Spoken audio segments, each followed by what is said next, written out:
Bonjour à toutes et à tous, alors je vous parle pas mal d'ETF en ce moment, en particulier depuis que je collabore activement, puisque j'en suis le coproducteur et aussi le co-rédacteur, donc à la lettre Trackers, qui est édité par le magazine Capital, que vous retrouverez sur www.trackers.capital.fr. Voilà, vous pouvez vous y abonner. C'est une lettre qui paraît une fois tous les 15 jours et à des prix d'abonnement qui sont des prix de lancement qui offrent un véritable rapport qualité-prix sans comparaison sur le marché actuellement. Voilà, donc c'est la seule lettre à ma connaissance qui est dédiée aux ETF, qu'on appelait les trackers autrefois, mais qu'on appelle toujours les trackers, puisqu'ils sont censés traquer quelque chose.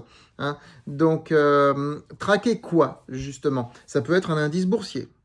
Ça peut être un secteur d'activité, l'indice sectoriel d'un secteur d'activité, comme l'énergie, comme le pétrole, comme autre secteur. Ça peut être l'indice d'un pays, que ce soit le Brésil, que ce soit la Colombie, que ce soit l'Inde, ça peut être aussi un panier de pays sur un continent, par exemple l'Asie du Sud-Est. Donc ça traque un indice lié à différents pays d'Asie du Sud-Est. Et ça peut être aussi plein d'autres choses. Ça peut être aussi des récits sociologiques, comme par exemple l'égalité homme-femme. Vous avez des ETF qui sont positionnés sur ce thème-là, l'égalité homme-femme. Voilà, donc analyser les ETF et choisir ces ETF, ça nécessite à la fois d'avoir des compétences d'économiste et de sociologue, beaucoup plus que des compétences financières, comme c'est le cas pour des actions, où on doit analyser les fondamentaux des actions. Voilà, ce que je voudrais vous dire, alors un petit peu pour vous parler des ETF, puisque j'en parle pas mal en ce moment, et même dans le portefeuille croissance de francebourse.com, je viens de faire rentrer un ETF. Je ne dirai pas ici sur quoi il porte, mais c'est un ETF très original, et il n'y a pas beaucoup de gens qui osent s'aventurer sur ce genre de terrain, et justement les ETF permettent de s'aventurer sur des terrains où on ne peut pas s'aventurer avec les actions classiques. C'est en cela qu'ils sont intéressants.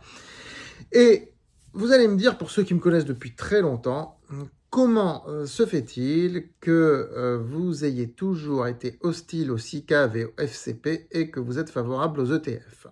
Je vais vous répondre, il n'y a pas de retournement de veste, absolument pas.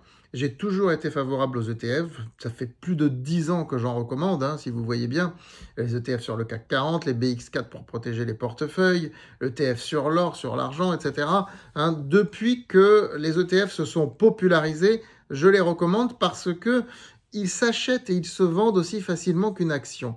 Parce que vous avez des frais de gestion qui sont très faibles, même si ce sont des fonds, les frais de gestion sont très faibles et je vais même vous dire, ils sont indolores. En gros, parce que vous achetez votre ETF le 18 janvier, vous le revendez le 25 mars, par exemple, ils seront indolores, les frais de gestion. S'ils représentent 0,25% à l'année, ce que vous allez payer comme frais de gestion, vous ne vous en rendrez même pas compte. Voilà. Et même si vous le gardez un an, de toute façon, c'est très faible. Et les ETF suivent des indices ou des paniers d'indices. Donc, quelque part, c'est adossé à quelque chose, même s'ils ne sont pas tous construits avec les actions en question. Ça, j'en parle dans mon livre à paraître bientôt qui s'appelle « Les ETF en 1 heure ». Chez JDH Édition. Au moment où je vous parle, il n'est pas encore paru, mais bientôt vous pourrez le trouver un petit peu en vente partout. Les ETF en 1 heure de Jean-David Haddad. Et donc, évidemment, ils ne sont pas tous construits de la même manière, mais ce qu'il faut savoir, c'est que ça n'a rien à voir avec les SICAV. C'est transparent. Vous savez ce qu'il y a dedans. Les émetteurs des ETF disent ce qu'il y a dedans. Les SICAV, vous ne savez jamais ce qu'il y a dedans. Et les SICAV, c'est adossé à la performance d'un gérant qui donne ses consignes, qui prend des frais de gestion énormes. Des fois, il y a même des droits d'entrée. On a encore aujourd'hui, dans des SICAV ou des FCP, des droits d'entrée de 2% ou de 3%, et derrière des frais de gestion à 5%. Le gars, il a intérêt à assurer au niveau performance, parce que déjà, d'emblée, si votre fonds fait moins de 6 ou 7% par an, vous êtes perdant.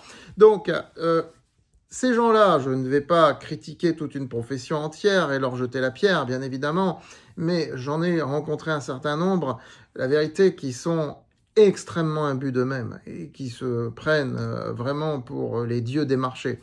Les ETF, ça n'a rien à voir.